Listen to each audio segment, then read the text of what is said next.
네, 안녕하세요. 이번 시간에는 가락고 1학년 1학기 중간고사 경향 및 분석에 대해서 설명드리도록 하겠습니다. 저는 다원수학에서 수학을 가르치고 있는 박지호입니다. 자, 우선 전체적 난이도부터 먼저 말씀드리자면요. 전체적 난이도는 예전 기출에 비해서 조금 시간 어택이나 타임 어택이나 좀 문항수도 많다 보니까 학생들이 느꼈을 체감 난이도는 중상에서 상 사이로 보고 있습니다.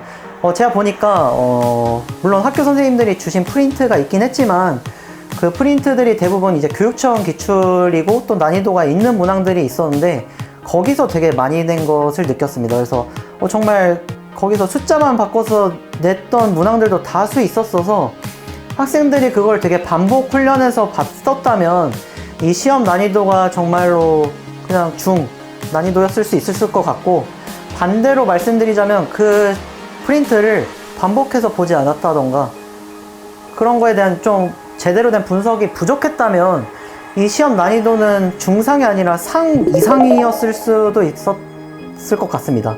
그래서 문항수는 이제 객관식 22문항과 서술형 2문제고요. 문항수 자체도 많죠. 그리고 문항들 자체도 제가 아까 말씀드린 것처럼 이 교육청 문항들이 많다 보니까 4점짜리 요거에 대한 준비가 부족했다면 앞선 이제 계산들이 많고 또 문항수로 인해서 시간 압박이 느꼈다 보니까 체감 난이도가 굉장히 높았을 것이라고 예상합니다. 자, 그래서 제가 이제 가져온 표를 보시면 이제 서술형 15점, 이제 객관식 85점인데 1번부터 한 11번까지는 그래도 난이도가 중 이하로 아마 대부분의 학생들이 그래도 뭐 센 B까지는 좀 연습했다면 쉽게 풀었을 것 같고, 이제 12번부터는 이제 센 B에서 조금 넘어선 난이도들이죠. 그래서 난이도 중상 뭐 한 6문제, 그리고 쌍 4문제, 그리고 최상 1문제 정도로 이루어져 있었습니다. 그래서 제가 이렇게 색칠한 부분들의 문항들은 한 90%가 교육청 기출입니다. 그래서 교육청 기출을 따와서 거기서 아이디어를 차용해서 말이 차용이지 그냥 숫자를 바꿔서만 낸 문항들도 꽤 많았어요. 그래서 같이 보시면 이제 2번 문항인데, 2번 문항도 뭐 다항식 전개했을 때 뭐 상수항, 제한, 모든 개수들의 합, 이거를 이제 학생들이 개념을 제대로 이해해서 모든 개수들의 합 하면 x를 1 뭐 대입하고 뭐 상수항은 뭐 0 대입해서 이걸 알았다면은 그냥 빠르게 탁탁 치고 나갔을 텐데, 이걸 설마 모르는 학생들이 있었다면 여기서도 좀 당황해서 있었을 것 같아요. 그 다음에 이제 16번 문항인데요.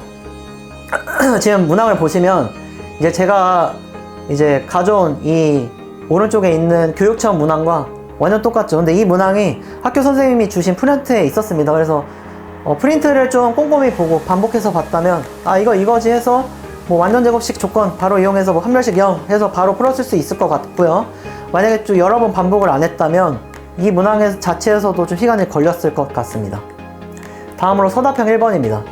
이 문항도 어때 보이시나요? 지금 그냥 절대값부터 해가지고 그냥 이 2차 함수 식이 개수만 바뀌었습니다. 그래서 이 문항도 지금 교육청 문항인데 이 문항도 사실 학교 선생님이 주셨던 프린트에 있었던 문제였어요. 그래서 이 문제도 교육청 기출을 좀 반복해서 봤다면 이거지 해서 빨리 풀었을 수 있었을 것 같은데, 사실 말씀드리면 풀이식 자체가 뭐 그렇게 짧은가라고 말씀드리면 물론 알았다면 좀 빨리 풀었을 수 있었을 것 같은데 몰랐다면 좀 애먹었을 것 같습니다. 그 다음에 서답형 2번인데요. 이거는 이제 문항 배치 자체가 시험지의 맨 뒤에 있다 보니까 학생들이 1번부터 23번까지를 풀고서 유의까지 도달했으면 이 문항 자체는 솔직히 난이도가 높지 않거든요.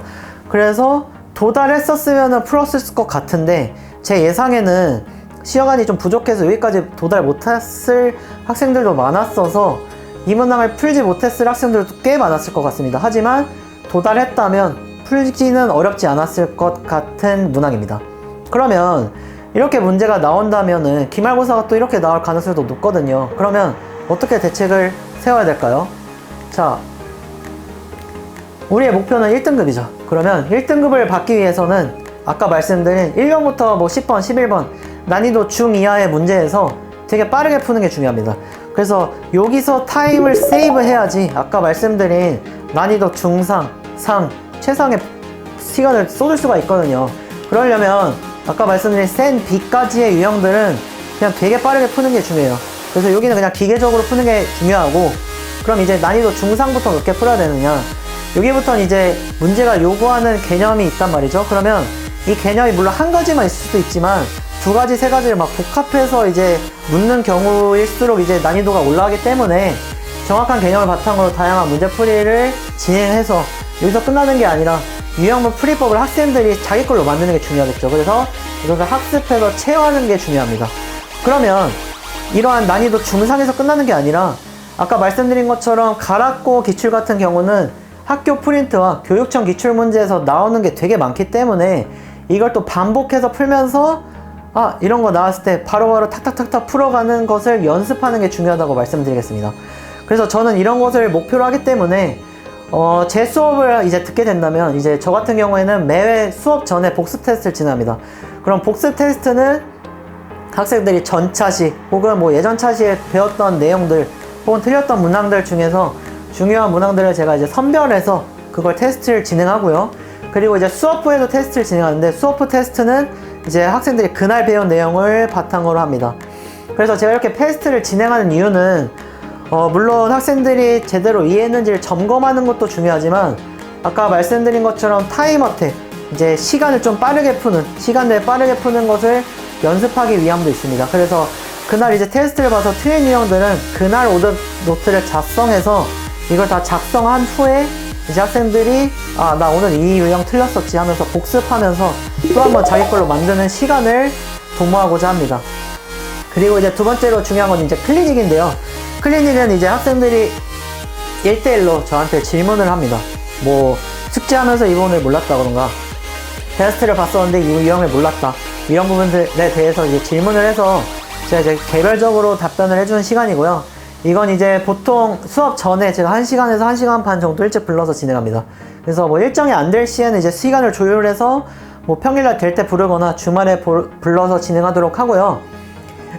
그리고 이제 마지막으로 중요한, 이제 아무래도 내신이 이제 50분이라는 시간 동안 빠르게 좀 24문항을 풀어야 되는 게 중요하다 보니까 이제 내신 시간 3주 전부터는 이제 직접 모의고사를 제가 진행할 예정입니다. 그래서 이 직접 모의고사는 문항 구성이 어떻게 되어 있냐면요, 가락고 기출, 그래서 한 4, 5개년 기출 진행하고요. 그것뿐만 아니라 이제 가락고 기출을 좀 변형해서 아무래도 기출보다 좀 난이도가 있는 걸로 연습하는 게 좋겠죠. 그래서 기출 변형을 통해서 학생들이 실전 감각 훈련을 할 예정입니다. 그래서 이제 학생들이 아무래도 객관식만 풀다 보니까 OMR 찍는 거는 되게 익숙하고 잘 하는데 또 서술형을 써서 내는 거는 또 익숙하지 않은 학생들이 있어서 이제 서술형 자체는 이제 다 내는 것도 중요하지만 이 풀이 과정을 또 잘 쓰는 게 부분 점수를 얻는 과정에 있어서 굉장히 중요하기 때문에 제가 서술형 쓸 때 풀이 과정 요 정도까지는 써야지 뭐 부분 점수 받을 수 있다, 이런 것도 제가 안내할 예정입니다. 그래서 저와 함께 한다면 이 부분에 대해서 좀 반복해서 훈련을 하면서 또 기말고사까지 또 좋은 점수를 받아야지 1학기에서 이제 좋은 내신을 받을 수 있다, 좋은 등급을 받을 수 있다 보니까 내신 1등급을 위해서 또 이렇게 제가 함께 한다면 함께 노력하도록 하겠습니다. 이상입니다. 감사합니다.